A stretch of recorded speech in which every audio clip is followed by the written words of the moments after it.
My daughter told me I was too poor to sit at her wedding. She said my worn dress would embarrass her rich friends and asked me to watch the ceremony. From the back, I smiled and nodded, because I didn't want to ruin her big day. But what she didn't know was this. The poor woman she pushed aside was carrying a secret that would change everything before the wedding ended. Stay with me till the end. And if stories like this move you, don't forget to like, comment your thoughts, and subscribe for more powerful stories. Every subscriber is our biggest motivation. My name is Margaret Wilson, and for 72 years, I believed that no matter how hard life became, a mother's place was always beside her child. I was wrong. The day my daughter Emily Wilson told me I was too poor to attend her wedding, I was standing in my small kitchen in Toledo, Ohio, holding a chipped white mug filled with instant coffee. The heater rattled beside the window, fighting a losing battle against the cold March wind. I had been rehearsing what I'd say when Emily arrived. How proud I was of her. How beautiful she would look. How honored I felt to be her mother.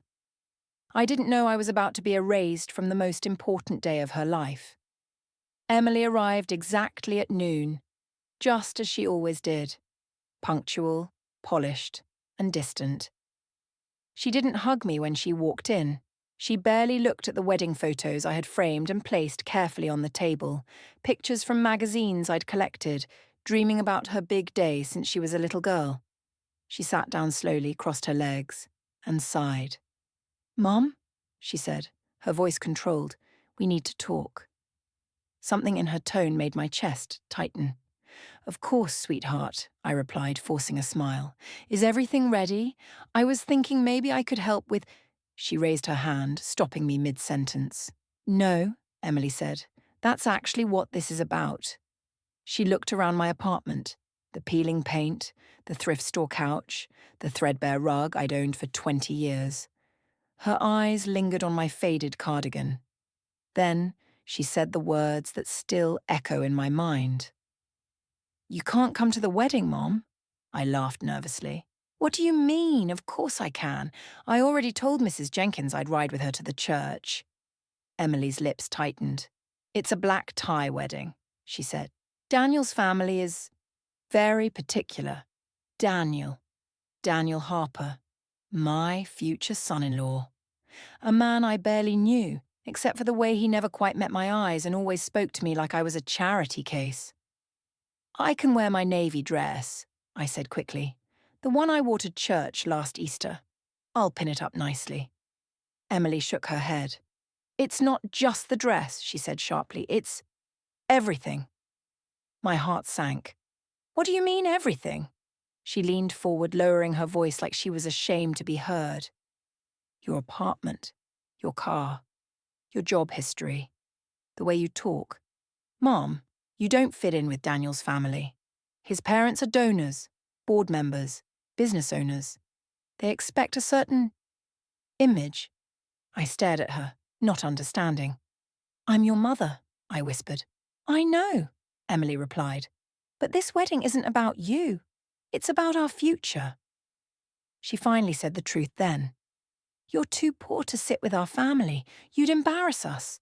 The word poor hit me harder than any slap ever could. I felt my throat close. My hands trembled as I set my mug down, afraid I'd drop it. "I raised you alone," I said softly. "After your father died, I worked 2 jobs. I skipped meals so you could have lunch money. I never once let you feel poor."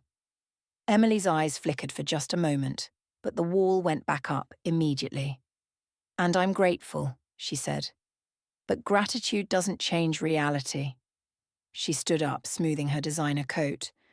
"I'll send you photos," she added like it was a gift. "And maybe we can have dinner after the honeymoon.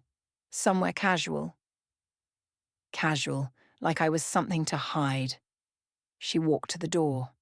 I followed her, my legs weak. "Emily," I said, my voice breaking. "Please, just let me sit in the back. I won't talk to anyone. I just want to see you get married." She paused, her hand on the doorknob. "I'm sorry, Mom," she said without turning around. This is what's best. The door closed behind her with a soft click. I stood there for a long time, staring at the empty space where my daughter had been. That night I folded my navy dress and placed it back in the drawer.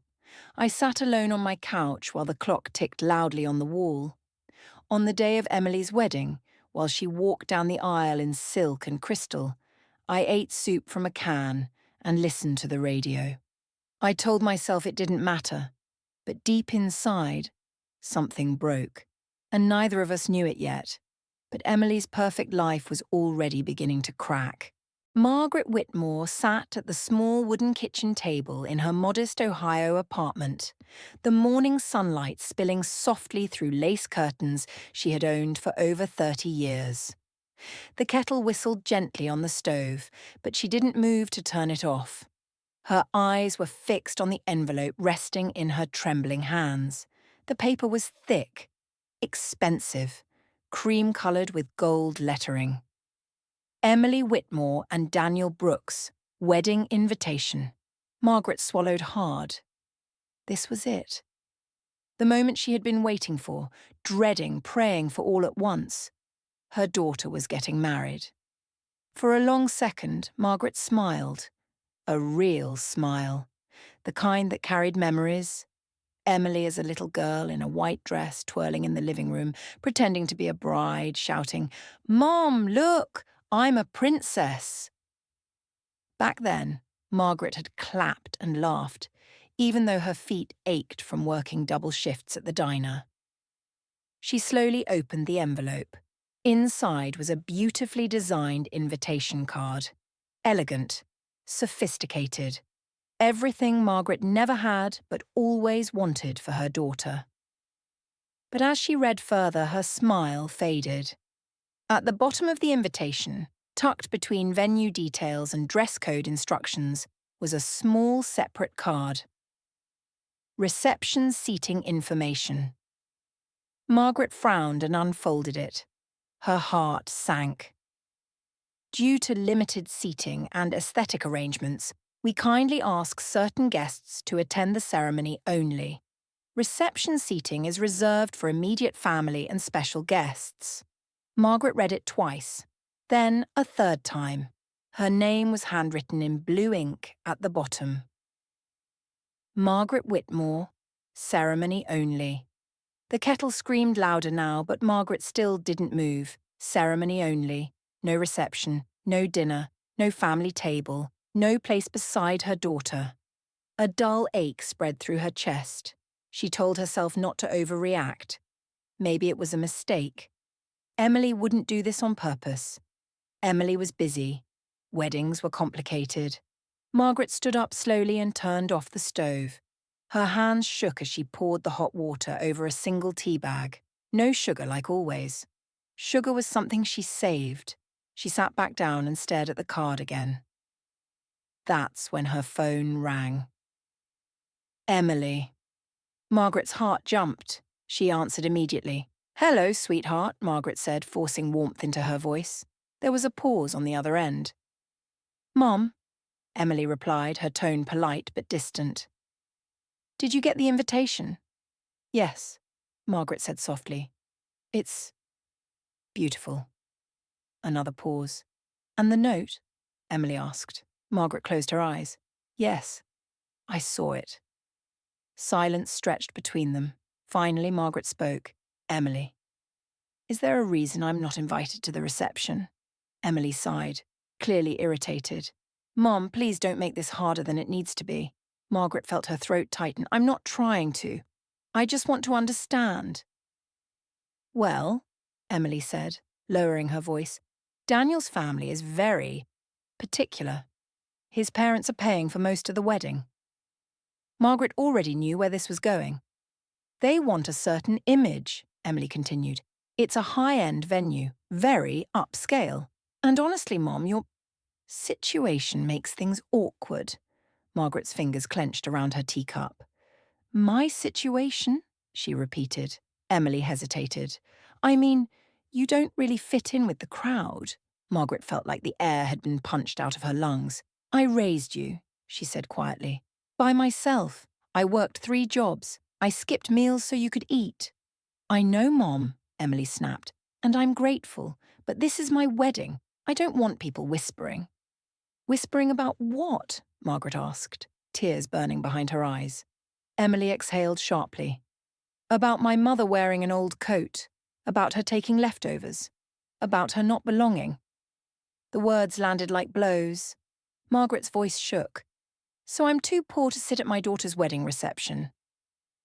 Emily didn't answer right away. That's not what I said, she finally replied.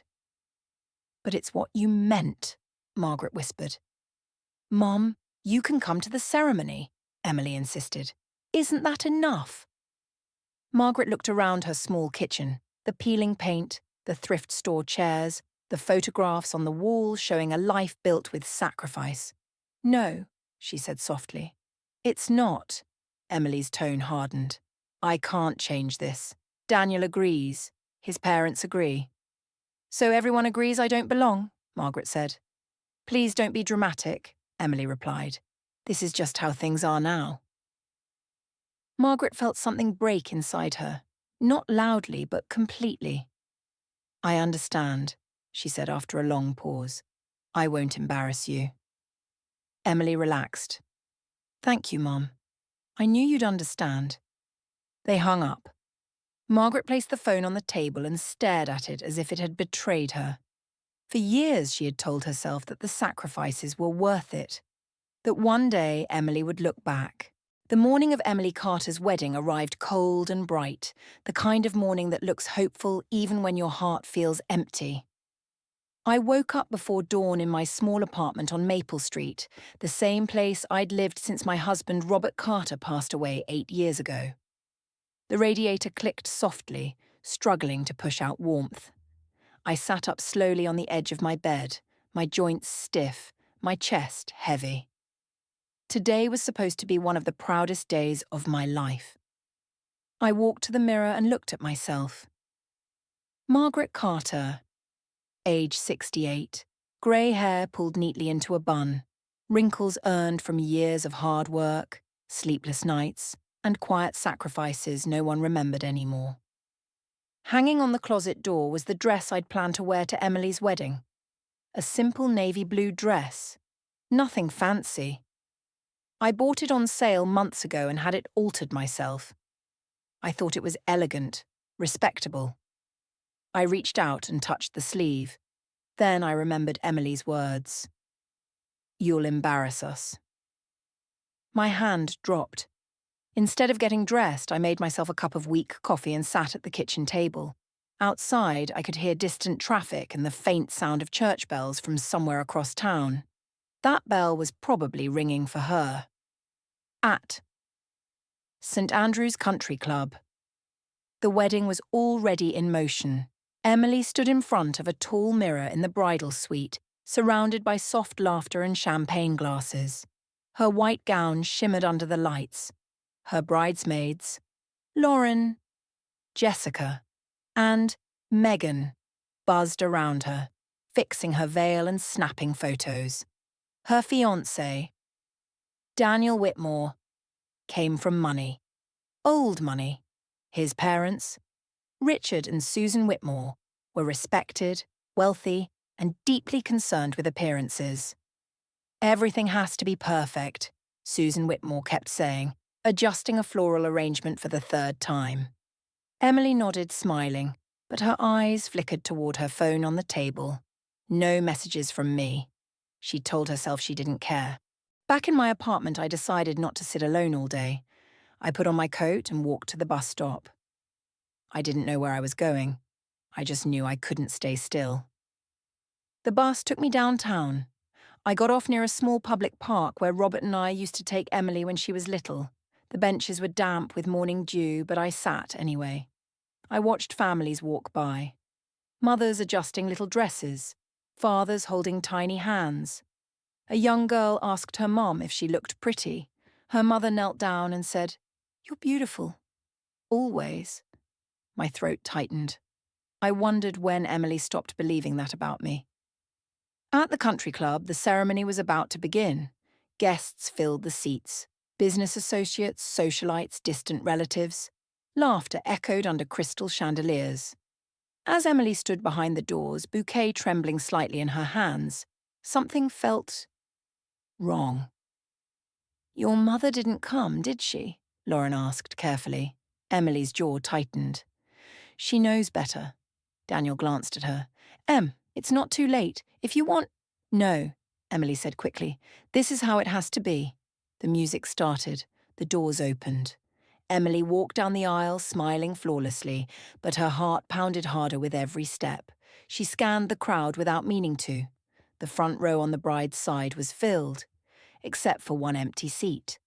Meanwhile, I found myself standing outside St. Andrew's Country Club, without realizing how I got there.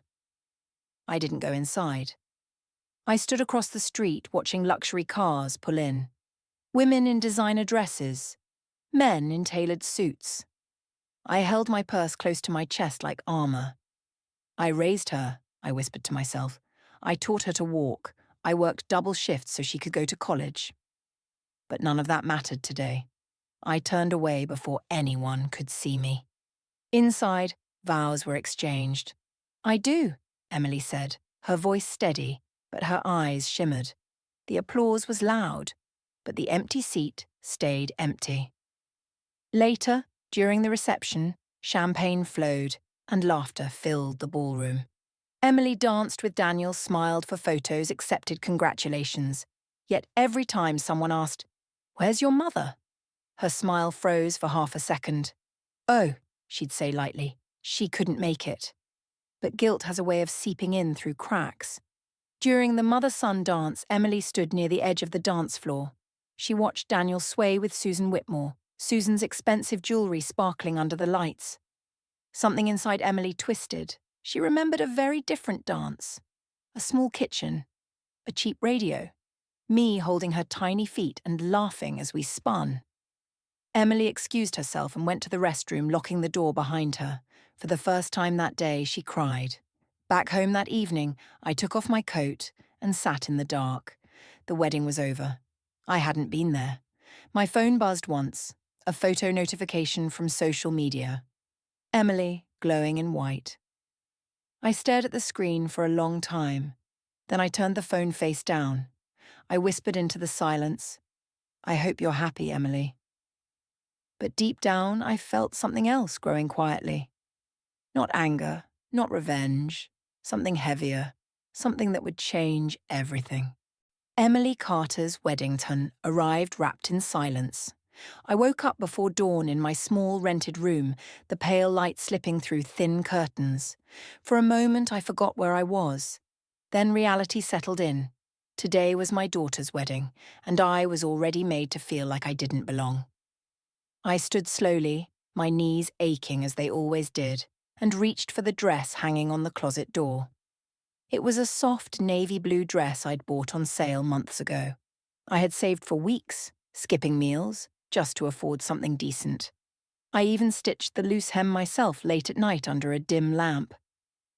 As I ran my fingers over the fabric, I whispered, "Please be enough." I took the bus to the venue, a grand countryside estate outside Savannah, Georgia. White columns, manicured lawns, and luxury cars lined the entrance. Guests stepped out wearing designer suits and gowns, laughing loudly, glasses of champagne already in their hands. I adjusted my purse on my shoulder and walked toward the gate. That's when Jason Miller, my future son-in-law, spotted me. His smile tightened. "Margaret," he said, scanning me from head to toe. "You're early." "I didn't want to be late," I replied softly. "It's Emily's big day." He nodded, then leaned closer, lowering his voice. "There's been a small change." My stomach tightened. What kind of change? He pointed discreetly toward the back of the venue, where folding chairs were arranged near the catering tents. "Emily thinks it's best if you sit there. You know, for balance." "For balance?" I echoed. He cleared his throat. "Some guests might feel uncomfortable. The donors, business partners. Appearances matter." Before I could respond, Emily Carter appeared. radiant in her white gown. My heart leapt. She was beautiful, just like she was as a child when she'd twirl in front of the mirror wearing my old scarves. "Mom," she said quickly, no hug, no smile. "You look beautiful," I whispered. "Thank you," she replied, already glancing away. "Jason told you about the seating, right?" "Yes," I said quietly, "he did." She sighed, clearly irritated. "Mum, please don't make this difficult. This wedding cost more than your entire yearly income. I can't have people asking questions." "Questions about what?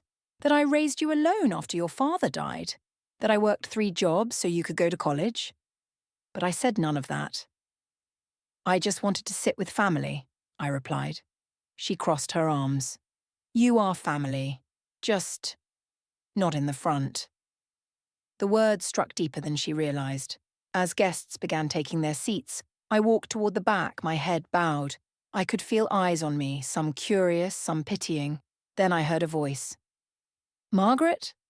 I turned to see Ruth Henderson, my old church friend, dressed modestly but neatly. "What are you doing back here?" she asked. "This is where I'm supposed to sit," I answered. Her face hardened. "That's shameful." "I don't want trouble," I said. "It's Emily's day." Ruth squeezed my hand. "You deserve better." As the ceremony began, soft music filled the air. Guests stood as Emily walked down the aisle, glowing under the sunlight. Everyone stood, except me. From my seat behind a decorative hedge, I could barely see her face. And that's when it happened. A young woman in a designer dress turned around, whispering loudly to her friend, "Why is that old lady sitting back there? Is she staff?" Her friend laughed. "Probably couldn't afford a proper seat." My cheeks burned. I wanted to disappear. Then the officiant asked, "Who gives this woman in marriage?" Emily looked toward Jason's parents seated proudly in the front row. No one looked at me. Not my daughter. Not a single glance. Tears filled my eyes, but I refused to let them fall. I straightened my back.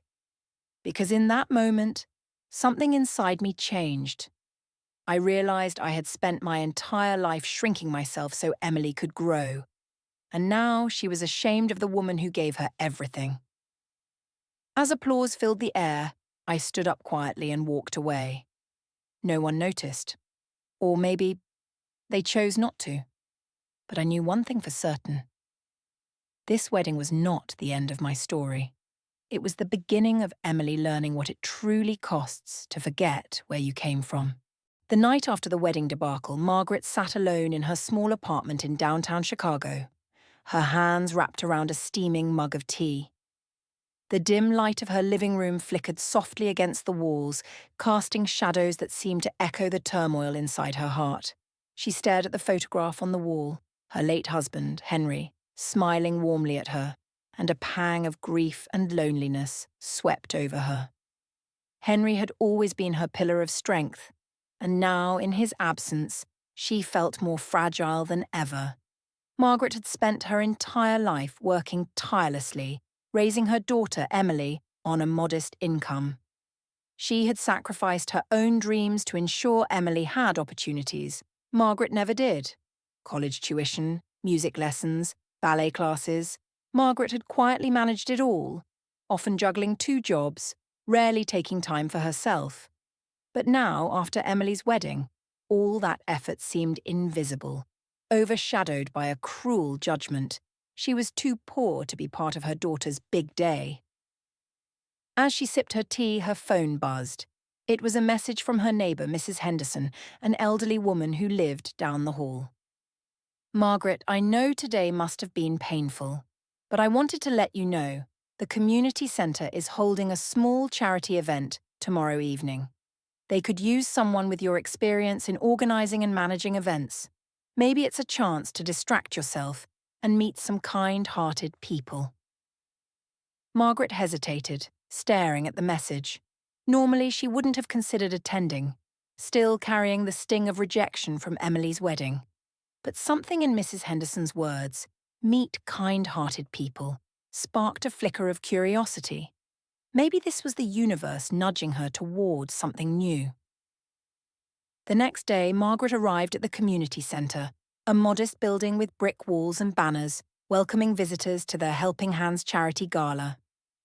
She was greeted by a cheerful young woman named Claire, who explained that the event aimed to raise funds for underprivileged children's education.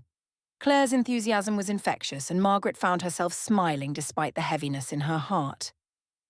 "Margaret, we could really use your expertise with organising the raffle tables and coordinating volunteers," Claire said, handing her a clipboard. Margaret nodded, rolling up her sleeves. For the first time in days, she felt useful.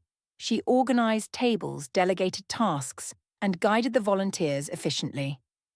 Her calm demeanour and meticulous planning impressed everyone.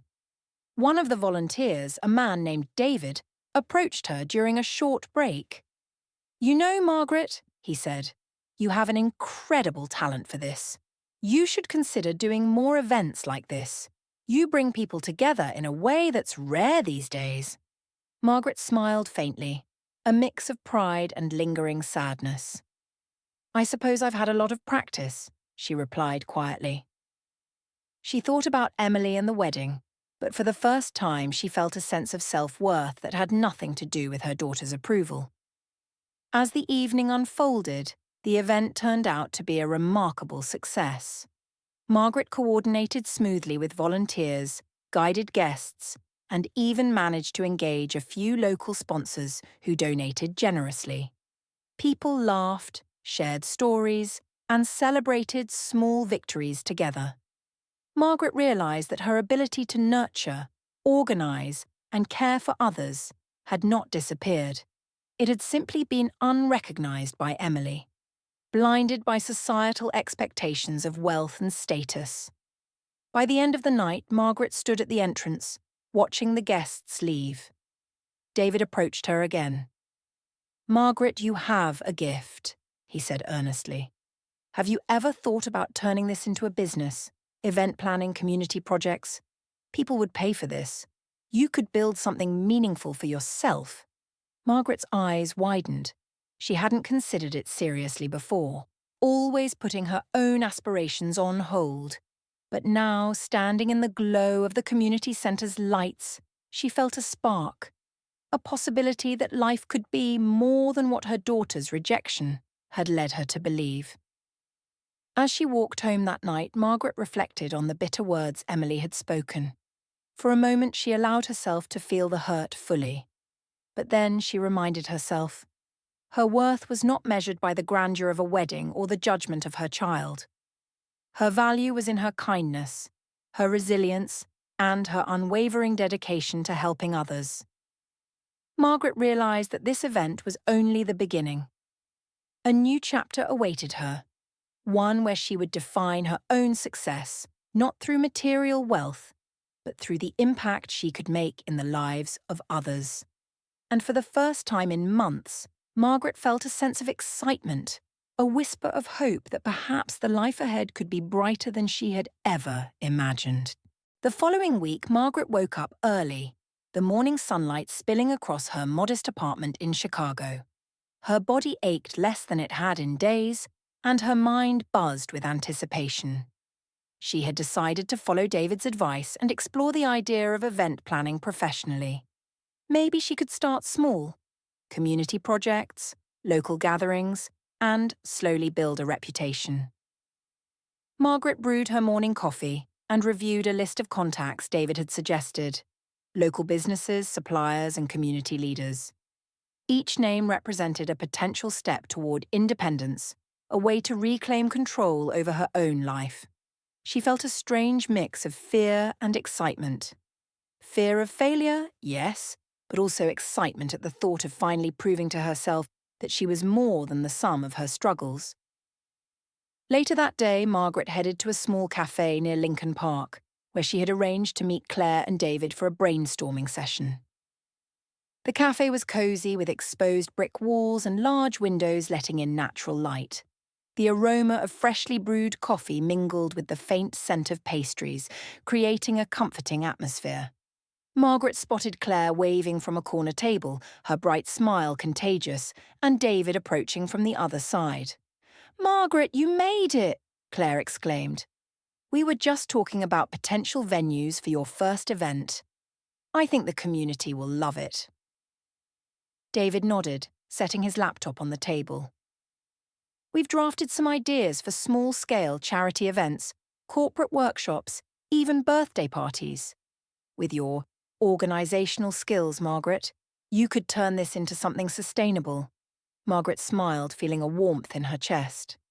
"Thank you both for believing in me. I wasn't sure I could do this after everything with Emily. It's hard to feel capable when your own child treats you like you're invisible."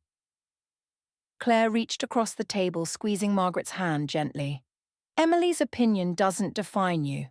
Look at what you've accomplished already. You're inspiring people, Margaret. Don't let anyone make you forget that." Margaret took a deep breath, feeling tears prick at the corners of her eyes. She remembered the wedding, the rejection, the humiliation, but now it seemed distant, like a storm she had survived. "I suppose I just need to keep moving forward, prove to myself that I'm still valuable even if Emily doesn't see it yet." David smiled. "Exactly. And who knows, Margaret? Life has a funny way of circling back. Sometimes when you're focused on building something meaningful, the people who doubted you are the first to notice your success." Margaret nodded, a small spark of hope igniting within her. After discussing ideas and mapping out a plan for her first community event, she felt a renewed sense of purpose. She left the cafe with a folder full of notes and contacts, determination etched on her face. A few days later, Margaret attended a local business networking event, a bustling hall filled with entrepreneurs, volunteers, and city leaders. She had dressed carefully, simple yet elegant, and clutched her portfolio, ready to present her ideas. She felt nervous but reminded herself of the skills she had honed over decades: patience, attention to detail, and a genuine passion for helping others. As Margaret introduced herself to a group of potential sponsors, a familiar voice called out, "Mom?" Margaret froze. She turned slowly and saw Emily standing across the room, her expensive dress replaced by a casual yet stylish ensemble. Emily's eyes widened in surprise. For a moment, neither spoke, and Margaret could see a mixture of guilt and hesitation in her daughter's expression. "Emily." Margaret's voice was calm but firm. "What are you doing here?" Emily fidgeted, glancing around the room as if seeking an escape. I heard about this event. They said you were organising it. I wanted to see it for myself." Margaret studied her daughter, noting the subtle shift in Emily's demeanour. Gone was the arrogance from the wedding, in its place a trace of humility. Margaret realised that this might be the first time Emily was seeing her mother in a role other than the poor, invisible woman she had so harshly judged. "You see, Emily," Margaret said gently, "I've been working hard these past few weeks helping the community, organising events, and proving to myself that my worth isn't defined by anyone else, especially not by you." Emily swallowed hard, her cheeks flushing. "Mom, I didn't understand. I thought I was doing the right thing by keeping you out of the wedding, but seeing you now, I realise I was wrong. You're amazing, and I've never appreciated you properly." Margaret's heart softened, but she kept her tone steady. "I appreciate your honesty, Emily, but I hope you understand that my life doesn't revolve around your approval. I'm building something meaningful for myself, and I hope you can respect that." Emily nodded slowly, a tear escaping down her cheek. "I do, Mom. I want to be a part of your life again, if you'll let me." Margaret smiled, feeling a mixture of relief and cautious optimism. She knew rebuilding trust would take time, but for now this encounter marked the beginning of a new chapter. A chapter where Margaret's value was defined not by wealth, but by strength, resilience, and her ability to touch the lives of others. As the night progressed, Margaret engaged with sponsors, volunteers, and attendees, her confidence shining brightly. Emily watched quietly, realizing for the first time that her mother's strength and worth had always been there. She just hadn't taken the time to see it. And Margaret? She finally understood that life's greatest victories weren't about wealth or status. They were about reclaiming dignity, purpose, and self-respect. Weeks passed since the chance encounter at the networking event, and Margaret's life had begun to take on a rhythm she hadn't experienced in years. Her small apartment in Chicago, once quiet and somber, now felt like the command center of a growing endeavor. Margaret had officially launched her event planning service, focusing on small community projects, local fundraisers, and charity events. Each morning, she reviewed emails from potential clients, planned logistics, and coordinated volunteers with meticulous attention to detail. Claire remained her enthusiastic partner, while David offered guidance and occasionally attended meetings to introduce her to influential contacts. Margaret found herself thriving in ways she hadn't imagined. The work wasn't easy, but it was fulfilling, and she felt a sense of accomplishment that no amount of money or recognition could have provided before. One Saturday morning, Margaret arrived at Grant Park to oversee a charity fundraiser for underprivileged children's arts programs. Volunteers bustled around her, setting up booths, decorations, and donation tables. Claire approached, carrying a clipboard. "Margaret, everything is coming together beautifully. I think this is going to be one of our best events yet," Claire said, smiling. Margaret nodded, her eyes scanning the preparations. "I'm proud of what we've accomplished, Claire. It's amazing to see so many people coming together to support a good cause." David appeared beside them, holding a stack of brochures. "And the sponsors have been generous too. People are starting to notice your work, Margaret. You're making a real impact." Margaret allowed herself a quiet smile, feeling the warmth of accomplishment spread through her. She remembered the crushing words of her daughter, Emily, and the rejection at the wedding.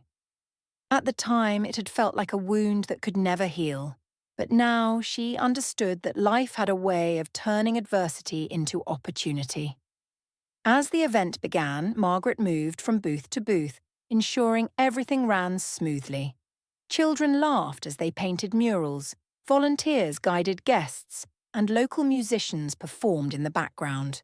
Margaret felt a profound sense of joy, realizing that she was creating moments of happiness not only for herself, but for the entire community. During a short break, Emily appeared at the entrance of the park, looking nervous and hesitant. Margaret noticed her immediately but kept her focus on the volunteers. After a few minutes, Emily approached, her expression a mixture of guilt and admiration. "Mom," Emily began, her voice trembling slightly.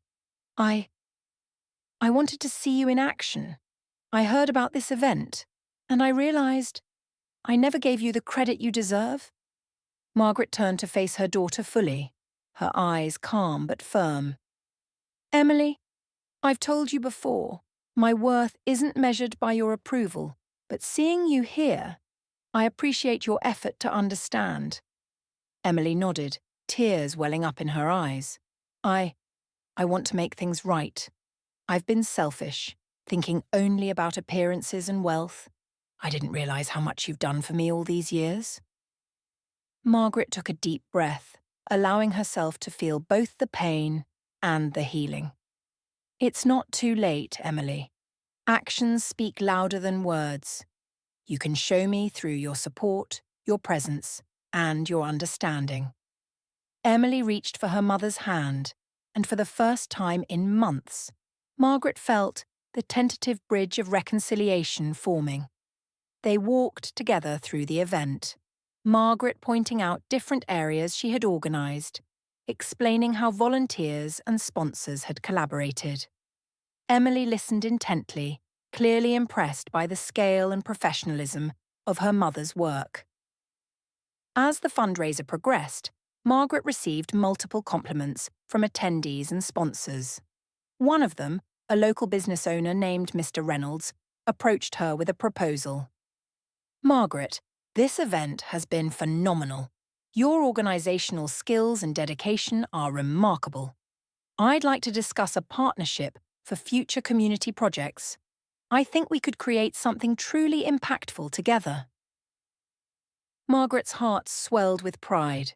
She glanced at Emily, who was watching her with a mixture of awe and respect. "Thank you, Mr. Reynolds," Margaret said, her voice steady. "I would be delighted to explore that opportunity." By the end of the day, Margaret stood at the centre of Grant Park, surrounded by smiling children, grateful volunteers and supportive sponsors. She realised that her life had transformed in a matter of weeks. No longer was she the woman defined by poverty or rejection. She had built something meaningful, a legacy of compassion and resilience. Emily approached her once more, this time without hesitation. "Mom, I want to be a part of this. I want to learn from you, help you, and make amends for the way I treated you." Margaret looked at her daughter, feeling a mix of relief, love, and cautious optimism. "We'll take it one step at a time, Emily. But I'm willing to try, if you are." As the sun set over Chicago, casting golden light across the park, Margaret felt a profound sense of peace. She had faced rejection, humiliation, and doubt, but through perseverance, kindness, and self-belief, she had reclaimed her life. The path ahead was still uncertain, but for the first time in years, Margaret felt in control of her destiny. And with Emily slowly learning to understand and appreciate her, she realised that the bonds of family could be rebuilt, stronger and wiser than before. The weeks following the Grant Park fundraiser marked a turning point in Margaret's life. Her event planning business had begun attracting attention beyond the local community. Small businesses, non-profit organisations, and even city officials were contacting her, impressed by the professionalism and dedication she had demonstrated. Margaret felt a sense of purpose and validation she hadn't experienced in decades. That morning she sat at her kitchen table, reviewing contracts for an upcoming corporate charity event. Claire sat across from her, enthusiastically going over logistics, while David called in to discuss potential sponsors. Margaret's phone buzzed, a notification from Emily. "Mom, can we talk? I want to help with your next event. I want to be part of what you're building." Margaret smiled, a warmth spreading through her chest. She had been hoping for this moment, a sign that Emily truly wanted to reconnect and learn from her. "Of course," she replied, typing a quick response.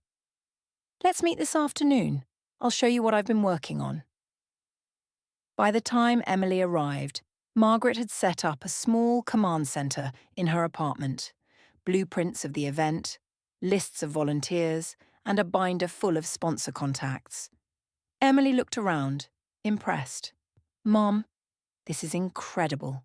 I had no idea you were managing all this on your own." Margaret gestured to the binder. "Everything you see here has been planned from start to finish by me. I've learned that my value isn't determined by money or appearances. It's in what I can create and contribute." Emily nodded, her eyes glistening. "I'm sorry, Mom. I was so focused on wealth and status that I didn't see your hard work, your sacrifices. I treated you like you didn't matter, but now I understand. You've always been strong and capable." Margaret reached out, placing a hand over Emily's. "I appreciate your words, Emily, but the most important thing is your actions moving forward. Are you ready to work with me? Not just say you are?" Emily smiled, a mixture of determination and humility. "Yes, Mom. I want to help. Teach me everything." Over the next few days, Margaret guided Emily through the planning of a mid-sized charity gala for a local children's hospital. Margaret instructed Emily on how to coordinate volunteers, communicate with sponsors, and manage logistics efficiently. Emily was attentive, eager to learn, and surprisingly capable. Margaret felt a mixture of pride and relief. Her daughter was not only sincere in her apology, but willing to prove herself through effort. The day of the charity gala arrived, and Margaret, Emily, Claire and David arrived early to set up. Margaret oversaw each station meticulously, ensuring every detail was perfect. Emily moved alongside her mother, assisting with decorations, guest check-ins, and managing volunteers. As the event began, Margaret noticed guests praising the organisation, the atmosphere, and the seamless execution. David leaned over and whispered to Margaret, "This is amazing. You've turned a setback into something extraordinary. Everyone's noticing your talent and your leadership." Margaret smiled, watching Emily guide a group of volunteers confidently. It was a surreal moment. The daughter who had once publicly humiliated her was now learning from her, working alongside her, and beginning to appreciate the woman she had been all along. During a break, Emily approached Margaret privately. "Mom, I've been thinking. I don't want to make the same mistakes I did before. I want to support you, respect you, and be proud of you. Can you forgive me for the way I treated you at my wedding?" Margaret took a deep breath, her eyes softening. "Emily, forgiveness isn't about forgetting. It's about moving forward and learning from the past. I forgive you, and I hope we can continue to grow together from this point on, as partners, not just mother and daughter." Emily hugged her tightly, tears streaming down her face. "Thank you, Mom. I promise I'll make it right."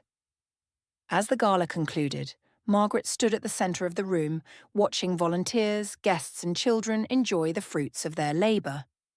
Sponsors approached her to express interest in future collaborations, and local media began covering the event. Margaret felt a profound sense of fulfilment. This was more than professional success, it was personal vindication. That evening, after everyone had left, Margaret and Emily sat together reviewing the day's events. Emily looked at her mother with admiration. "Mom, you've taught me so much, not just about event planning, but about strength, resilience, and self-worth. I wish I had realised it sooner." Margaret reached for her daughter's hand, smiling warmly. "It's never too late, Emily. Life gives us chances to learn and grow, and you've taken that chance. That's what matters." In that moment, Margaret knew she had finally reclaimed her life from the shadow of rejection. Her daughter's recognition was meaningful, but even more significant was the confidence and independence she had cultivated in herself. She had transformed humiliation into empowerment, loneliness into community, and doubt into accomplishment. As they watched the sunset over Chicago from Margaret's apartment, the city lights twinkling like stars below, Margaret felt a sense of peace and triumph. She had faced heartbreak, endured judgment, and rebuilt her life, stronger, wiser, and more resilient than ever. And this time, she knew no one could diminish her worth, not even the daughter who once deemed her too poor to sit at her wedding. A few weeks after the charity gala, Margaret's life had reached a rhythm of fulfillment and purpose she had never known. Her event planning business continued to grow steadily, with David and Claire by her side. Margaret had begun receiving calls from local schools, community centres, and even corporate sponsors who admired her dedication and meticulous approach. She was no longer defined by the label of poor mother, or by Emily's past harsh judgment. She was now a respected figure in her community.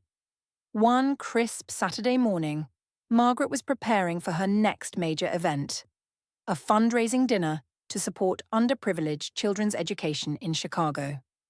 Emily arrived early, as she had been volunteering more and more in recent weeks, assisting her mother in every aspect of planning. "Mom, I've been reviewing the guest list and donation tables," Emily said, scanning her notes. "I've reorganized a few things to make it smoother." "I hope that's okay." Margaret smiled warmly at her daughter. "That's perfect, Emily. I'm glad to see you taking initiative. You're learning quickly." Emily looked up, her eyes reflecting both determination and a hint of remorse. "Mum, I've been thinking a lot about that wedding. I was so foolish. I let money and pride blind me. I hurt you and I want to make it right. Not just by apologizing, but by supporting you in what you're doing now. Margaret placed a hand over Emily's. Actions speak louder than words, Emily, and you've shown me that you're willing to act. That's what matters.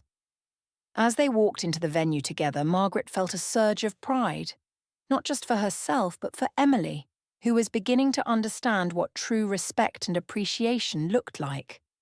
The room was filled with guests, sponsors, and volunteers, all buzzing with excitement. Margaret's meticulous planning had ensured that every detail, from seating arrangements to the audiovisual setup, was flawless. David approached, giving Margaret a discreet nod. "Everything looks amazing, Margaret. Your attention to detail is incredible. People are going to be impressed." Margaret's eyes scanned the room. Children laughed as they explored educational booths, volunteers managed activities seamlessly, and donors were engaged and satisfied. The event was unfolding better than she had imagined. During a short break, Emily approached her mother privately. "Mom, I wanted to tell you, seeing you like this, confident, respected, admired, I finally understand what I've been missing all these years. You've always been strong and capable, and I didn't realize it until I saw it with my own eyes." Margaret hugged her daughter tightly, feeling a sense of closure she hadn't expected so soon. "Emily, it's never too late to learn and grow. I'm proud of you for seeing things differently and for being willing to change." Later that evening, as the fundraising dinner drew to a close, Mr. Reynolds, the local business owner who had supported Margaret's previous event, approached her with a warm smile. "Margaret, your work tonight was extraordinary. You've built something meaningful, and the impact is clear. I want to formally offer you a long-term partnership with my company to organize community initiatives. This is recognition you truly deserve." Margaret's eyes sparkled with gratitude. "Thank you, Mr. Reynolds. I'm honoured, and I look forward to continuing to make a difference together." Emily stood nearby, watching her mother with admiration and newfound respect. "Mom, I hope one day I can be as strong and inspiring as you are," she whispered. Margaret reached for her daughter's hand. "You already have the potential, Emily. Strength isn't about wealth or status, it's about perseverance, compassion, and integrity. You'll find your own path just as I've found mine." As they stepped outside, the cool Chicago night air enveloping them, Margaret looked up at the skyline, the city lights shimmering like stars. She reflected on her journey, from the humiliation of being excluded from her daughter's wedding to reclaiming her life, building a thriving career, and finding reconciliation with Emily. Every challenge had taught her something valuable: resilience, self-worth, and the power of forgiveness. Emily squeezed her mother's hand. "Mom, I know I can't change the past, but I want to make our future better. Together." Margaret smiled, feeling a profound sense of peace. "Yes, Emily. Together." In that moment, Margaret realized that true victory wasn't just about recognition or success. It was about rebuilding bonds, reclaiming dignity, and finding purpose beyond the pain. She had been rejected, humiliated, and underestimated, but she had turned every setback into a stepping stone toward a brighter future. As they walked home side by side, Margaret knew that life would continue to bring challenges, but she also knew that she had the strength, wisdom, and courage to face anything. And this time, she wasn't just surviving, she was thriving, with her daughter learning to walk beside her in respect, love, and understanding. The chapter of rejection had closed, and a new chapter of empowerment, reconciliation, and hope had begun. Margaret had not only proven her worth to the world, but had also taught Emily a lesson she would never forget. True value lies not in wealth, but in strength, character, and the courage to rise after being cast down. The months that followed marked a complete transformation in Margaret's life. Her event planning business had become a recognized name in Chicago's community scene. From charity galas to school fundraisers and corporate social responsibility events, Margaret's meticulous planning, warm demeanour, and unwavering dedication had won her respect and admiration, far beyond what she had imagined possible. One crisp Friday morning, Margaret was at her office, a bright, modest space she had rented downtown. The walls were decorated with framed photographs from past events, smiling volunteers, happy children, and appreciative donors. Claire was setting up a display of the upcoming event's logistics, while David reviewed sponsorship agreements on his laptop. Margaret glanced out the window at the bustling city streets. The sunlight reflected off the skyscrapers, and she felt a deep sense of fulfillment. She had risen from the shadows of rejection, humiliation, and societal judgment to a life defined by purpose, strength, and impact. Her phone buzzed. A text from Emily appeared. "Mom, I want to help with this event. Can we meet early to go over my tasks?" Margaret smiled and replied, "Absolutely. See you at 8 a.m. I'm proud of you." When Emily arrived, she carried a notebook filled with ideas and notes from previous events. Margaret noticed how confident and attentive her daughter had become. Gone was the arrogance that had overshadowed their relationship. In its place was humility, respect, and a willingness to learn.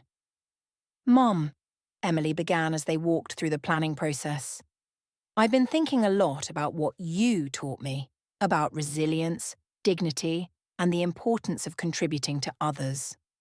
I want to be more than just your daughter. I want to be your partner, your student, and your supporter." Margaret felt tears prick at her eyes. "Emily, that means more to me than you'll ever know. I've learned that life's real victories aren't measured in money or status. They're measured in character, courage, and the lives we touch. And now, I get to teach you that too." Later that day, as they finalised the event, Mr. Reynolds arrived to check on sponsorship arrangements. "Margaret, your work continues to impress me. The last gala was phenomenal, and this upcoming event looks even better. Chicago is lucky to have someone like you contributing to the community." Margaret smiled warmly. "Thank you, Mr. Reynolds. But it's not just me, it's the team.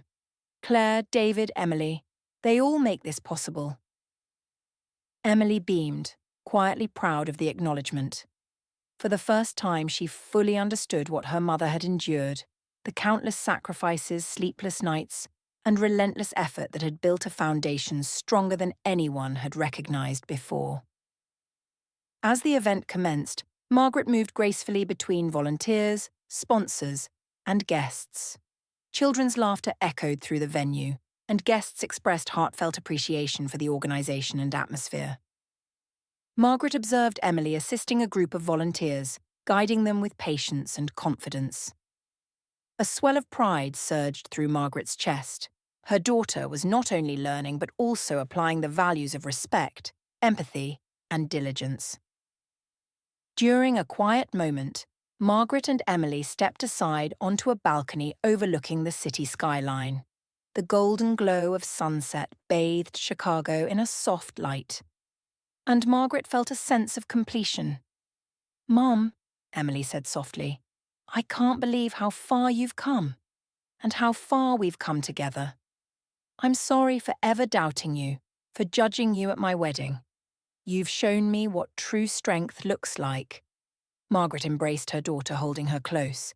"Emily, life is about learning, about growing, and sometimes about forgiving yourself. I forgive you, and I'm proud of the person you're becoming. Our journey isn't over, but we're walking it together now." As the city lights twinkled below, Margaret realised that she had finally reclaimed her life. No longer was she defined by her past poverty, by Emily's rejection, or by anyone's judgment.